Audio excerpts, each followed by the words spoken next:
Wait, so it's Jameis Winston's fault? Alright, I guess I'm gonna have to roll the clips.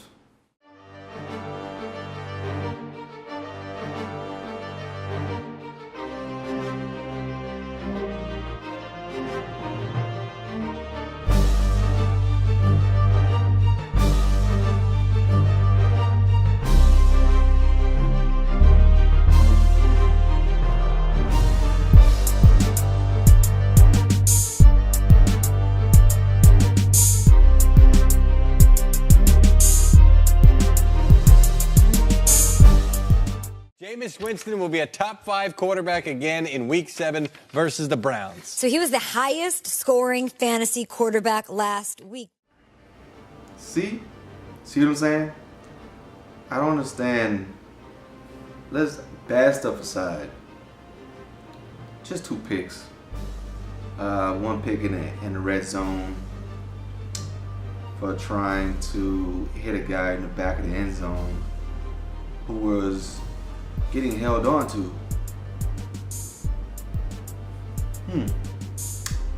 Hoping for a penalty. Bounces off the back of his head, his helmet, and pick. Not really Jameis' fault for running that pass play, even though if they called the penalty, we'll be closer with the first down. What do? You run the ball, right? I mean, what's up with this pass first in red zone crap that we're just not? We're seeing this more and more after the Seahawks Super Bowl. It's like, we all seen that play and was like, why wouldn't you run it? I mean, the field is shorter, a lot less room to cover, so cornerbacks will be in position within a zone coverage or man coverage. It doesn't make any sense. Not to me. You're in a red zone. Even if it's 10 yards away, you should start maybe sitting shotgun, pretend you're gonna throw it, and then run up the middle. Guys, I'm confused. I know that we have a game coming up with the Browns. I'll get to that in a minute.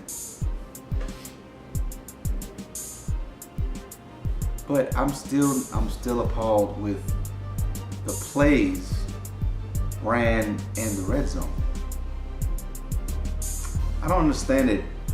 I don't understand the reasoning for all these people saying that Jameis is the issue, that we should put Fitz back in. You know, he had 5 yards less than Fitzpatrick did in his first three weeks. Give or take. 5 yards. So if Fitz threw 395 yards, you guys would say, well, he had a good game. Yeah, 2 picks and a couple runs, but other than that, he had a great game. 4 touchdowns, 395 yards. I don't get you guys, man. Was it like Fitz was signed to be a backup for Tampa Bay?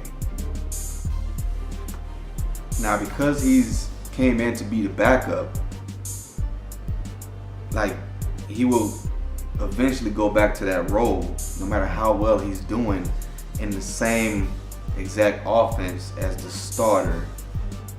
Because if it was any other team, that's how it would be, you know? It will be, well, we have our franchise quarterback. The franchise quarterback is unfortunately out for 3 weeks. So our backup is going to come in, do his best, which that's not a bad thing to have, guys. You got to understand that. We have 2 two quarterbacks that can get it done. To get on our game that's coming up this weekend, we got the Browns. These guys, the defense is pretty well, but I'm not really worried about that defense because the defense can get scored on. The main focus that I'm worried about is our defense. Our defense up against their offense.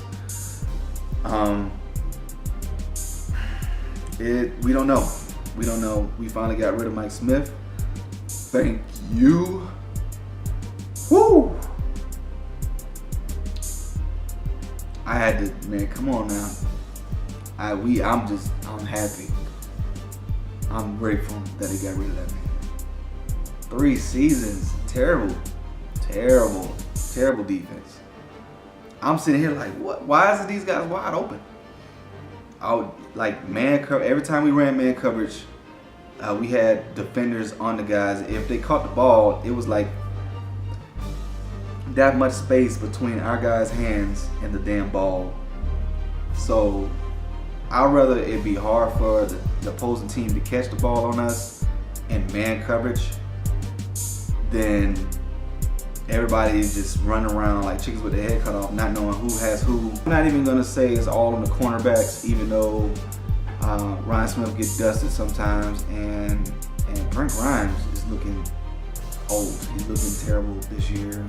I don't know if it's still the injury still getting to him. He's not 100% fully healthy, or him and his wife, getting his legs a little wobbly before game. You know what I'm saying? So safeties. I don't like the fact that we man coverage our safeties. The safeties should not be in man coverage 80% of the goddamn game. They should not 80% of the game. They should not be man coverage 80% of the game. It makes no sense. Your safeties are our last line of defense. Once they pass the safeties in a route, it is literally, if the quarterback can get to the wide receiver, then we are done. And that's what it's been like for these past few weeks. I can't stand it. I don't know why Mike Smith just kept it going. It's like, come on, man, just give me an assignment. My assignment in this zone and on this play is this. Stop making it complicated. It's defense. It's reactionary defense. That's what defense does. It's reactionary. You don't call plays as if you're running an offense. You call plays as in, well, I think they're gonna do this. Let's stop it. But that's the only thing that I worry about is our defense right now. Their offense, the Browns' offense, is pretty good if everyone is healthy. So we will have to make sure that we watch out for the scrambles, because this guy likes to scramble. I would say we should blitz him because he's a rookie quarterback, and rookies don't tend to do very well with the blitz. We should blitz him all day. Blitz him all day. I mean, man, you can have half man coverage and the safeties pan out for their cover 2 zone, but we just pretend to blitz on some certain plays, and certain plays we still pretend to blitz and have our safeties run out, or we have our cornerbacks in the cover 3. So the cornerbacks have deep. They're deep. They go deep in coverage, and we have at least one safety, not 2, one safety blitz, and maybe a linebacker or 2. Hell, let's have some corner blitzes. Whatever we can do to get to the quarterback fast as hell, that's what we need to do. Because we don't need to give them time to throw the ball. Alright? Man, I think that's it for me today, guys. I just wanted to give you guys a quick video and let you guys know what's up. All you Jameis Winston haters, stop it. because you don't make any sense, none whatsoever. They wanted Jameis to stop focusing on the deep ball when he first got into the league.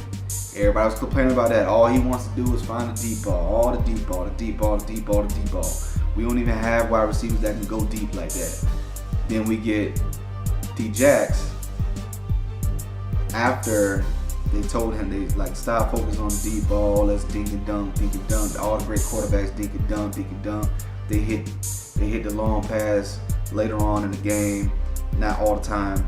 As soon as he starts doing that, we're okay with it. Then we get D-Jax, and it's like, well, all he's good for is the long bomb, which is also false.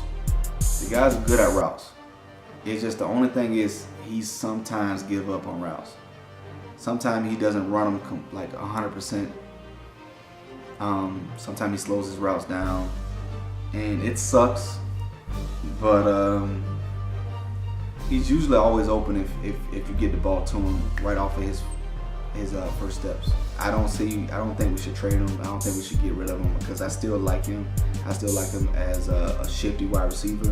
We still need that. We need a wide receiver that can also, shake you in open field and make plays. He's also has speed, so I don't want to say he doesn't have speed anymore. But I just think that he needs to stop giving up on routes and just go for the ball. Attack the ball like every other wide receiver is on our team. Attack the ball. All right. That's it. That's all I got for you guys this week. I look forward to talking to you guys more often. Hopefully I can get some live content out there for you guys. I would love to work with Buckles Locker, Isaiah. If you're out there, if you're watching this, bro, I would love to work with you. The play reaction, Corey, man, you the man, bro. I would love to work with you as well, man. Whenever we get a chance, hit me up, bro. And Mr. Bucks Nation, you too, bro. Like you guys have been doing your thing with your Bucks content. I love it. I can't get enough of it. Every time you guys post, I'm watching. So hit your boy up. If you guys watch me as well, hit your boy up. See if we can find a way to get some live content out there. I would love to work with you guys. All right, man. It's your boy Clutch Sports. Peace.